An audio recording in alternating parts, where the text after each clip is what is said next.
Good morning, and welcome to Redeemer Lutheran Church in Columbia, South Carolina, where we are part of the ELCA. I'm Pastor Gary Lodeholt. One of the obscure stories from the Bible that I use a lot in counseling with people comes from Exodus 33. At this point in the Bible story, Moses has had enough of the stiff-necked, stubborn people he is leading who have been saved by God but who are constantly forgetting God. Moses tells God, "I need to see you to rekindle my faith."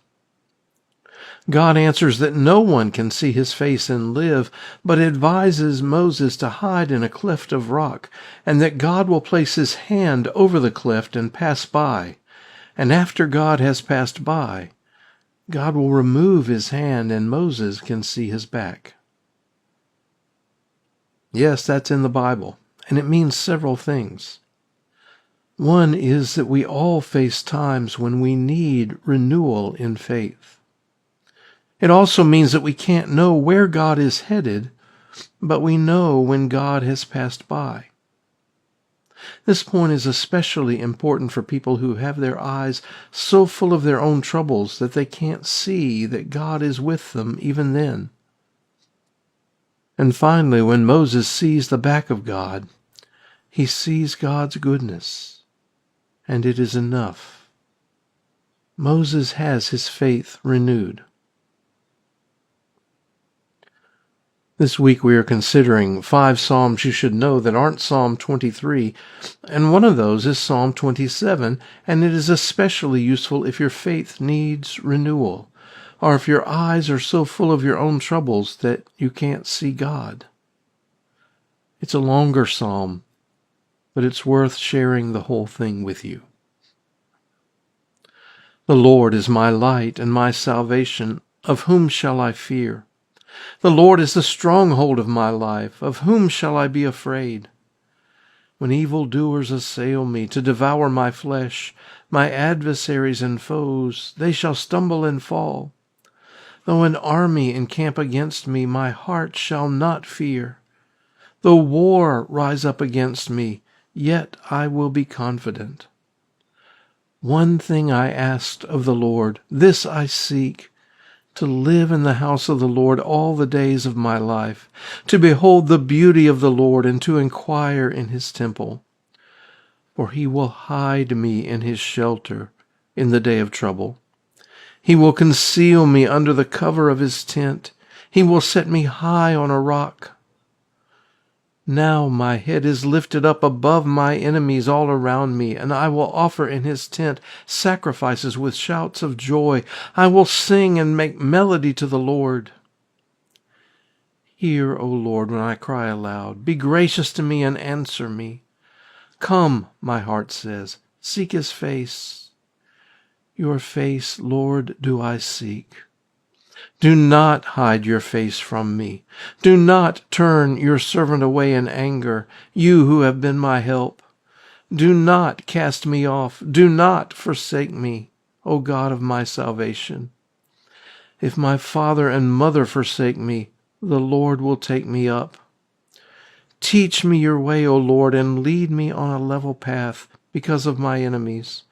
Do not give me up to the will of my adversaries, for false witnesses have risen against me, and they are breathing out violence. I believe that I shall see the goodness of the Lord in the land of the living. Wait for the Lord.